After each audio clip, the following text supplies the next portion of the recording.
இங்க 3 பொண்ணுங்க ரொம்ப வருஷம் கழிச்சு அவங்க அம்மா அப்பாவை பாக்குறதுக்காக பெட்டியை தூக்கிட்டு ஒன்னா சேர்ந்து வந்திருக்காங்க. ஆனா இவங்கள பார்த்ததும் அவங்க அப்பா அம்மா சந்தோஷப்படுவாங்கன்னு பார்த்தா அடுத்த செகண்டே ரொம்ப அதிர்ச்சி ஆயிடுறாங்க. ஏன்னா இவங்க ஒவ்வொருத்தரும் எப்ப வீட்டுக்கு வந்தாலும் ஏதாவது ஒரு 7:30 கூட்டிட்டு தான் வராங்க. கொஞ்சம் வருஷத்துக்கு முன்னாடி அப்படிதான் இந்த சின்ன பொண்ணு மட்டும் தனியா பொட்டியை தூக்கிட்டு வந்திருக்கா. என்னன்னு கேட்டா கல்யாணத்துக்கு முன்னாடி பிரெக்னன்ட் ஆயிட்டேன்னு சொல்றா. இன்னொரு டைம் பெரிய பொண்ணு மட்டும் தனியா பெட்டியை தூக்கிட்டு வந்து நிக்கிறா. என்னன்னு கேட்டா புருஷனை பிடிக்கல டைவர்ஸ் பண்ணிட்டு வந்திருக்கேன்னு சொல்றா. இந்த டைம் 3 பேரும் ஒன்னா சேர்ந்து வந்திருக்காங்க. சோ ஏதோ பெரிய விஷயமா செஞ்சுட்டு தான் வந்திருக்காங்கன்னு பயப்படுறாங்க.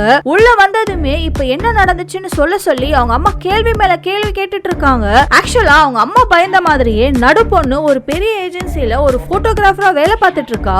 ஓரளவுக்கு அவ லைஃப்லயே செட்டில் ஆயிருக்கா. அப்படி இருக்க இவளோட பாய் ஃப்ரெண்ட் இவளை ஏமாத்திட்டு வேற ஒரு பொண்ணோட இருக்கான். அந்த கோவத்துல எல்லாருக்கும் முன்னாடியும் அவனுக்கு கொண்டு வந்த சூப்பை அவன் தலைமையிலேயே கொட்டி விட்டுட்டு கெத்தா கிளம்பி போயிடுறா. என்னதான் எல்லாரும் முன்னாடி அவன் கெத்தா காமிச்சிட்டாலும் அவளால அந்த ஏமாத்தத்தை தாங்க முடியாம வெளியே வந்து கதறி அழுதுட்டு இருக்கா.